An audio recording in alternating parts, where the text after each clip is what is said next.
Random thoughts. In this video, I'm going to read a part of Sir Richard Burton's book, First Step in East Africa or An Exploration of Harar. This is a book that was published in 1850s.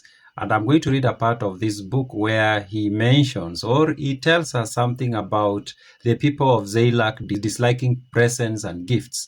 And I found this to be very interesting. And he is talking about the son of Shamarke, and how the son of Shamarke could not accept gifts from Sir Richard Burton. And I found that to be interesting because he says even the father could not accept gifts and presents. It's not something they would do. And I'm finding a lot of interesting things in this book about the culture of the people of Zaylac, and in particular, the wisdom that they carry that today, in fact, is, we can say, sold in books.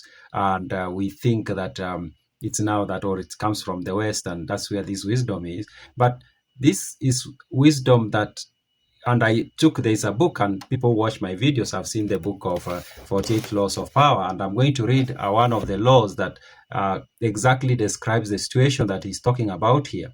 And of course, I've said in another video that Sir Richard Burton was taught by the people of Zaylac on how to shake hands. And today, of course, how he was taught to shake hand is how people are being taught to shake hands, especially people who are in business, people who meet people a lot in government, diplomacy. How you shake your hand is exactly what they told him, how to shake hand. You don't give your fingers, you take the entire hand and shake it firmly.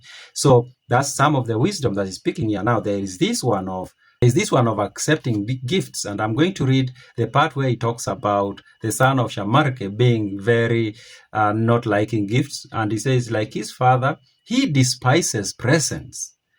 Looking higher with some trouble, I persuaded him to accept a common map of Asia and a revolver.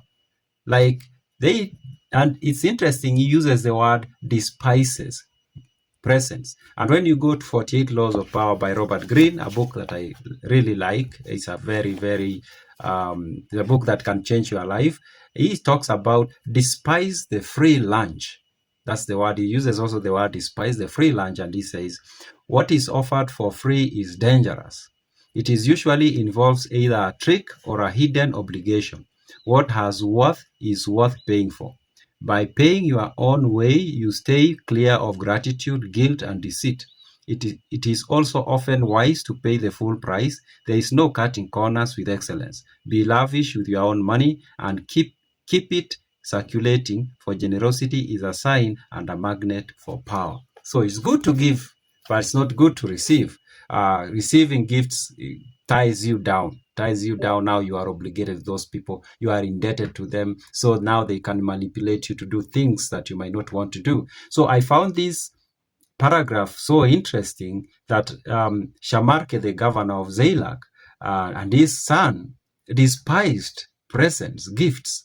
And that tells you there's something they understood about human psychology and how people associate and how people network. There's something they understood about that. And I found that to be very interesting, especially people in East Africa in 1850s. Those are my random thoughts.